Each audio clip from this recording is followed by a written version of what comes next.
ഓം ശ്രീ ഗുരുഭ്യോ നമ. ഒരിക്കൽ ഒരു പത്രപ്രവർത്തകൻ അമ്മയോട് ചോദിച്ചു, അമ്മ ജീവിതത്തിൽ എത്രയോ ദൂരവും ഉയരവും പിന്നിട്ട് കഴിഞ്ഞു.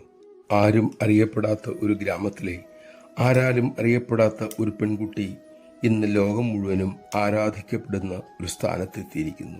ലോക നേതാക്കന്മാർ പോലും ഇന്ന് അമ്മയുടെ ഒരു സ്പർശനത്തിനായി കാത്തു നിൽക്കുന്നു. സ്വന്തം ജീവിതത്തിലേക്ക് തിരിഞ്ഞു നോക്കുമ്പോൾ അമ്മയ്ക്ക് എന്താണ് തോന്നുന്നത്? അമ്മ വളരെ ശാന്തതയോടെ പറഞ്ഞു, മോനെ, അമ്മ ഒരിക്കലും പുറകോട്ട് തിരിഞ്ഞു നോക്കാറില്ല.